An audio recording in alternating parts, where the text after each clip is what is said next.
관련된 말씀을 볼 때마다 많은 분들, 또 저도 그랬고요.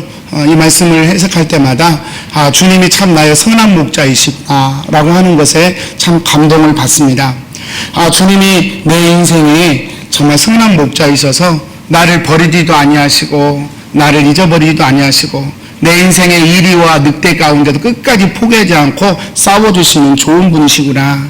심지어는 나를 위해 목숨까지도 아깝게 여기지 않으시는, 내가 정말로 의지하고 붙들어야 할 주님이시구나, 선한 목자이시구나 라고 하는 것을 생각하며 은혜를 받게 됩니다.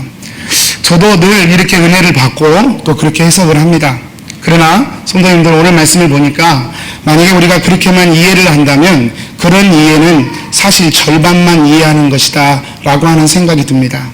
항상 진리가 그렇듯이 하나님의 말씀을 절반만 이해하면 우리의 신앙이 엉뚱한 길로 걸어갈 수 있게 됩니다. 적어도 저는 우리 주님이 우리의 선한 목자가 되기 위해서 먼저 우리가 전제해야 할 사실 하나가 있다고 생각합니다.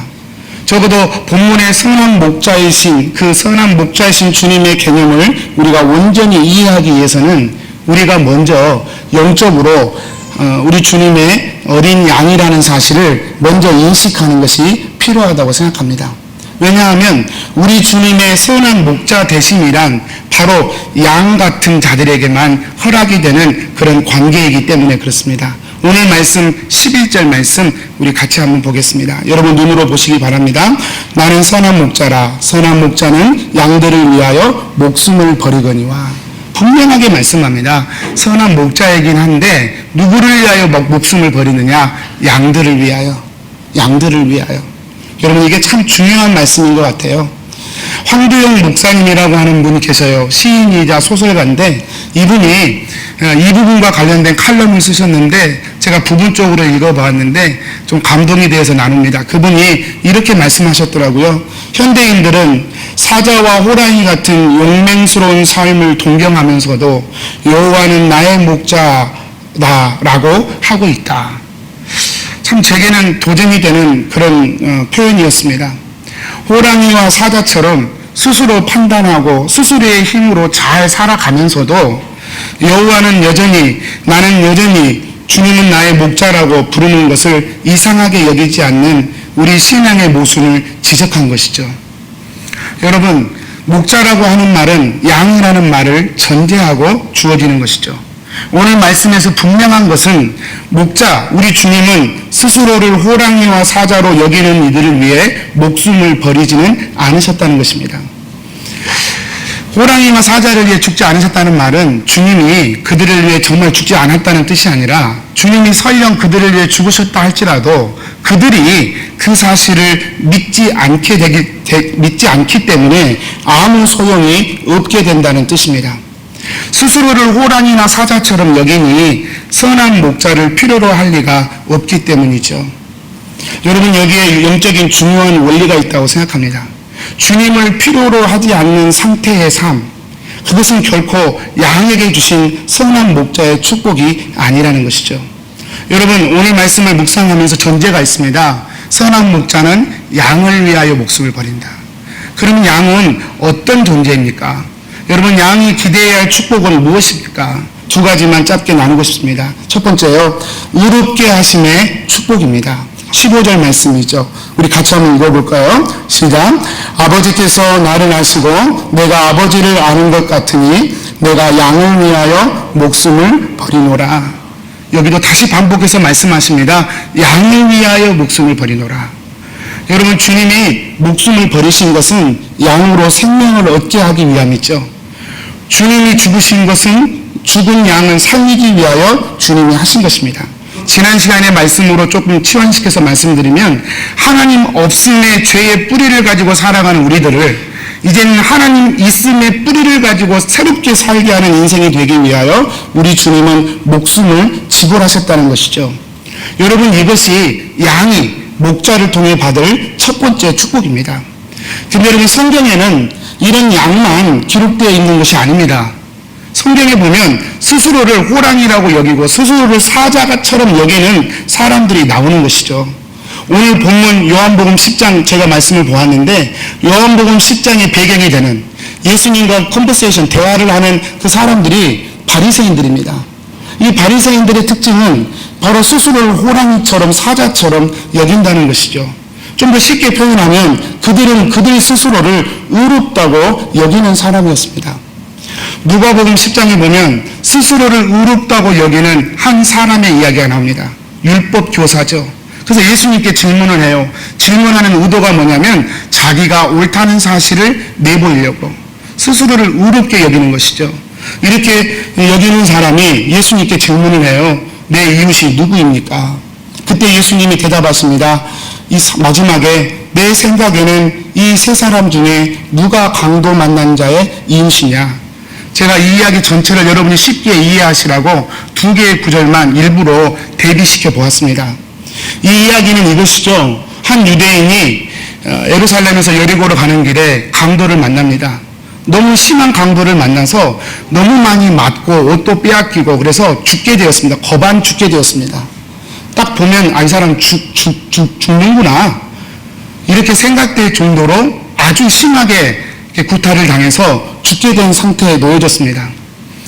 이 사람이 그렇게 신음하고 있는데 제사장이 지나갑니다.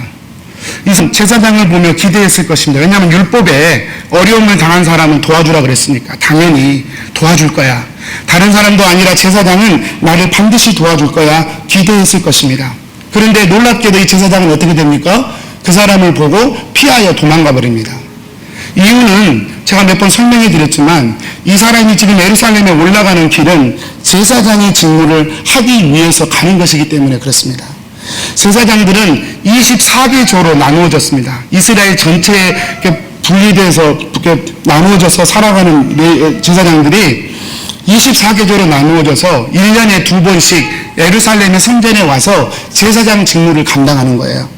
그러니까 1년에 딱 2번입니다. 평상시에도 제사장이지만 그때는 제사장의 정체성이 드러나지 않죠. 1년에 딱 2번 예루살렘의 성전에 가서 예배를 인도하면서 제사장의 직무를 실질적으로 할 수 있는 기회가 생기는 거예요. 지금 이 제사장은 그것을 하러 예루살렘 성전에 올라가는 것입니다. 그리고 이 제사를 인도하는 제사장의 직무뿐만 아니라 성전에서 이렇게 하나님 앞에 제물로 드리면 그 제물을 제사장이 갖게 되어 있어요. 그래서 2주간의 기간은 이는 제사장의 직무를 수행하는 기간일 뿐만 아니라 사실 제사장의 입장에서 보면 삶의 문제를 해결할 수 있는 재정적으로도 매우 기다릴 수밖에 없는 그런 시간들이었습니다. 이 사람은 그런 걸 기다리면서 기대하면서 예루살렘 성전을 올라가고 있었는데 이런 상황에서 그 앞에 강도 만난 사람이 거반 죽게 되어 쓰러져 있는 것이죠. 도와줘야 됩니다. 근데 또 한편으로 율법에는 죽은 사람을 만지면 부정해진다. 그건 제사장도 예외가 아니에요. 죽은 사람을 만지게 되면 부정하게 돼서 제사장의 직무를 당분간 수행하지 못하게 됩니다. 이 제사장이 고민했을 거예요. 어떻게 해야 되나? 이 사람을 도와주다가 이 사람이 혹시 중간에 죽게 되면 죽은 시체를 만진 부정한 사람이 돼서 예루살렘에 올라가야 할 의미가 없어지는 거예요. 제사장의 직무를 수행하지 못할 뿐만 아니라 재정적으로도 큰 손해를 보게 될 것입니다. 이 사람은 고민했습니다. 그래서 결국은 그 사람을 피해서 그냥 예루살렘 가는 길을 가고 말았습니다. 여러분 이 이야기를 지금 예수님이 이 율법 교사에게 해주시는 것입니다. 여러분 이것이 율법의 의의 한계입니다. 이것이 사람의 의의 한계입니다. 여러분 저와 여러분은요 그것을 인정해야 돼요. 다른 사람한테 나를 위해 죽으십시오 요청할 자격도 없고 요청할 수도 없습니다. 사람은요 가능한 것만 가능해요. 안 되는 건 안 되는 거예요. 여러분 이것이 사람의 의의 한계고 율법의 한계인 거예요. 여러분 이것을 이제 예수님이 율법교사에게 얘기하는데 여러분 내가 만약에 도움을 주는 제사장이라면 이 이야기는 그렇게 큰 문제가 아닙니다. 그냥 내가 도와줄 수 있는 것만큼 도와주고 안 되면 할 수 없는 거지 뭐. 그렇게 정리하면 이 이야기는 끝이 납니다. 근데 문제는 뭐냐? 내가 강도 만난 자가 되었을 경우입니다. 내가 제사장의 입장에서 도움을 줘야 될 입장이면 괜찮은데 이 이야기는 상관없어요. 그렇지만 내가 강도 만난 자의 입장이 되면 이 이야기는 심각한 이야기가 되는 것입니다. 왜 그렇습니까? 이젠 죽게 된 것이니까요.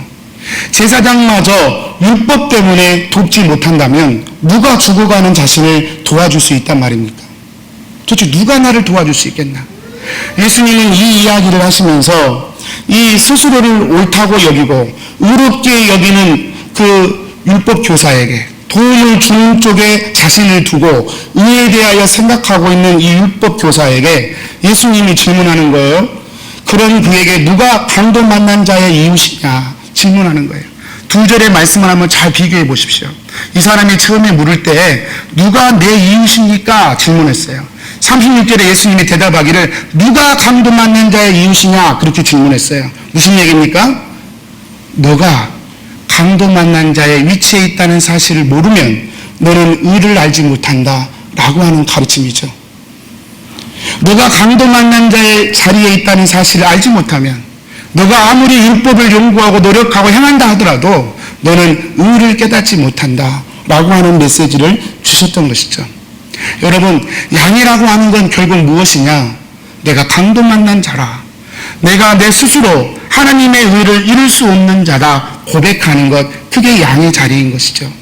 여러분, 그런 양에게 우리 주님은 어떻게 오셨습니까? 목숨을 버리심으로 우리에게 생명이 되어 우리를 의롭게 하시는 복을 주심으로 우리에게 임하시는 것입니다. 여러분, 이 의로움의 복이 저와 여러분의 것이 되기를 진심으로 축복합니다. 두 번째로 이 양이 구해할 복은 일상의 삶에서의 인도함의 축복입니다. 14절 죄송합니다. 14절 말씀입니다. 우리 같이 한번 읽어보겠습니다. 나는 선한 목자라, 나는 내 양을 알고 양도 나를 아는 것이. 선한 목자의 특징은 양을 알아요. 양이 얼마큼 아파하는지, 양이 얼마큼 힘들어하는지 알아요. 그리고 양도 주님이 목자가 자기를 그렇게 알고 있다는 사실을 알아요. 여러분, 이게 목자와 양의 아주 특별한 관계입니다. 우리 선생님들 설교 많이 들으셨겠지만 양은 아주 독특한 그런 은약한 점이 있습니다. 첫 번째로 양은 스스로의 길을 찾지 못합니다. 양은 시력이 3m밖에 안 된대요. 그래서 3m밖에 안 돼서 길을 찾아내지를 못합니다. 그래서 양은 그저 3m밖에 보지 못해, 오르막길인지 내리막길인조차도 구분이 안 돼서 오르막길 걸어가다가 떼굴떼굴 굴러 떨어지기도 한다고 합니다. 여러분, 이게 양입니다. 사랑하는 성도님들, 우리 성도님들은 내일 일을 아십니까? 내일 우리 인생 가운데 무슨 일이 일어날지 아십니까? 솔직히 모른다가 정직한 대답일 것입니다. 혹시라도 우리가 내일 세운 계획이 내일 이루어질지라도 그것은 주님이 우리 인생 가운데 허락하신 은혜의 내일인 것이지 그것이 당연한 것이 아니라는 것이죠. 우리는 내일 일을 모릅니다. 그리고 내일을 장담할 수 없습니다. 그것이 우리와 양의 공통점인 것이죠. 여러분, 얼마 전에 코비 브라이언트라고 하는 전설적인 농구 선수가 있었습니다. 얼마 전에 그 소식을 다 들으셨죠? 마이클 조단 이후에 불세출의 농구 영웅 코비 브라이언트. 저도 농구는 잘 모르지만 이 선수는 참 좋아했습니다. 참 농구를 잘해요. 재산만 해도 수천억입니다. 그의 명예는 여러분 구단을 샀다 들었다 할 만큼 재정적인 것과 명예를 가지고 있었습니다. 더군다나 사랑하는 자기 딸, 자기 목숨보다 더 귀한 사랑하는 딸과 함께 헬기를 타고 이동하다가 얼마 전에 추락사하고 말았죠. 다른 사람의 불행을 이용할 생각은 추호도 없습니다. 그러나 이런 사건들을 볼 때마다 그와 같은 삶이 바로 우리 인간의 삶이라는 사실만큼은 저는 부인할 수가 없을 것 같습니다. 특별한 은총으로 하루하루가 자동문처럼 열립니다. 그러나 그렇다고 하더라도 그것이 앞으로도 계속될 것이고 그것이 마치 당연한 것처럼 여기는 것은 여러분 참으로 지혜로운 것이 아니라고 말씀드릴 수 있습니다. 양은 그것을 알아요. 자신이 미래를 못 본다는 걸, 자신이 멀리를 못 본다는 것, 자신의 인생길을, 양의 길을 알지 못한다는 사실을 양은 압니다. 두 번째, 양은 스스로 방어하는 능력이 현저히 떨어집니다. 대부분의 동물들은 최소한의 자기를 보호할 수단이 있습니다. 하다못해 고슴도치는 자기 몸을 웅크려가지고 밤송이처럼 만들어서 자기를 지킵니다. 하다못해 스컹크는 이것저것 안 되니까 방귀를 껴가지고 냄새를 풍겨가지고 자기를 지키기도 합니다. 근데 양은요, 자기를 보호할 수단이 전혀 없습니다. 몸뚱이는 큽니다. 머리는 작습니다. 그리고 다리는 짧습니다. 얘기하다 보니까 저 이야기 하는 것 같아요. 몸뚱이는 커요. 다리는 짧아요. 작아요. 달릴 수도 없어요. 속도도 없어요. 날카로움도 가지지 못했어요. 그 양은 사자와 이리로부터 자기를 지킬 만한 아무런 방어 무기를 가지고 있지 못합니다. 그래서 양은 역설로요. 목자가 있을 때만 평안하고 목자가 있을 때만 번식할 수가 있다고 합니다. 다윗이 그런 고백을 하죠. 여호와의 지팡이와 막대기가 나와 함께 하시나니. 다윗이 그런 고백해요. 자기는 주의 양이라고. 주님은 나의 선한 목자라고. 지팡이, 막대기는 양이 멀리 갔을 때 양의 목을 감아서 거기 가면 안 돼 하고 끌어당기는 게 지팡이 역할이고, 막대는 끝이 뼈 쪽에서 이리와 늑대가 덤벼들면 그 이리와 늑대를 물리치기 위해서 쓰는 것이 막대기 있죠. 이 다윗이 의지하는 것은 자기가 아니었어요. 하나님의 막대기. 목자가 자신에게 있을 때에만 자기는 괜찮다는 거예요. 목자가 바로 이 양의 보호막이었고 방패였던 것이죠. 양은요, 또 스스로 먹이를 구분하지 못한다고 그래요. 이게 독초인지 이게 내가 먹을 꼴인지조차도 양은 구분을 못한다고 합니다. 그래서 목자가 푸른 꼴로 데려가서 이거 먹어라 그래야 꼴을 먹지, 그냥 길에다가 야두에 펴놓고 네 가서 알아서 먹어 그러면 이게 독초인지 꼴인지조차도 구분하지 못하고 그냥 막 먹는다는 거예요. 그러다가 죽을 수도 있겠죠. 여러분, 양은 무엇이 내게 생명이 되는지조차도 모릅니다. 한국에서 가장 심한 욕이 개의 자녀죠. 개와 관련된 욕이죠. 야, 개의 자녀야. 그럼 아주 심한 욕이죠. 여러분, 중동에서 제일 심한 욕이 뭔지 아십니까? 이 양 같은 놈아. 이게 제일 심한 욕이래. 고집 세고 자기 혼자 막 살려고 하고 무엇인지 모르고 우겨대고, 이게 여러분 양 같은, 중동에서는 이 심한 욕이 양 같은 놈아 그런 거라고 해요. 양은 굉장히 이중성이 있어요. 그래서 순결함을 상징하기도 하고 한편으로는 무지함과 고집을 상징하기도 하고요. 이사야 53장 6절에서 이 같은 양의 특징을 이렇게 표현하죠. 우리는 다 양 같아서 그릇 행하여 각기 제 길로 갔거늘 여호와께서는 우리 모두의 죄악을 그에게 담당시키셨도다. 우리는 다 양 같았어요. 각기 제 길로 갔어요. 근데 주님이 우리의 모든 죄악을 담당하셨습니다. 종합해 보면 이겁니다. 양은 목자 없이는 단 하루도 편안히 살 수 없는 존재라는 거예요. 양은 목자 없이는 길을 걷지도 못하고, 목자 없이는 자기를 지켜내지도 못하고, 목자 없이는 자신의 양식을 스스로 공급하지도 못한다는 거예요. 여러분, 이것이 양에게 주어진 양의 특성이고, 이것이 양과 목자의 관계의 필연적인 필요성인 것입니다. 주님은 그런 양을 위하여 목숨을 버리신 것이죠. 그리고 그런 양의 선한 목자가 되시기 위하여 이 땅에 오셨던 것입니다. 사랑하는 성도님들, 오늘 제가 예배 마치고 설교 마치고 성찬식을 할 거예요. 저는 저와 여러분이 우리 주님의 몸과 피를 이 양의 자세로 취하셨으면 좋겠어요. 주님이 저의 생명이십니다. 그 말은요, 내가 살아있는데 또 생명 어떻게 와요? 내가 죽어야 내 새 생명이 오는 거죠. 주님, 제게는 주님이 원하시는 생명이 없습니다. 주님이 제 생명이십니다. 그 마음으로, 그 믿음으로 우리 주님의 몸과 피를 먹고 마시게 되기를 축복합니다. 반대로 여러분, 양은 목자만 함께하면 환경과 상황과 상관없이 평안을 이룹니다. 양은 목자가 인도하는 것이 확인되면 주저함 없이 그 인생길을 담대하게 걸어가게 됩니다. 양은 목자가 주시는 양식을 보고 먹음으로 자신의 영역을 채우고 배부르는 만족을 누리게 되는 것입니다. 여러분, 이런 복이 저와 여러분이 누려야 할 양의 축복인 줄 믿습니다. 그런 은혜가 있게 되기를 축복합니다. 기도하겠습니다.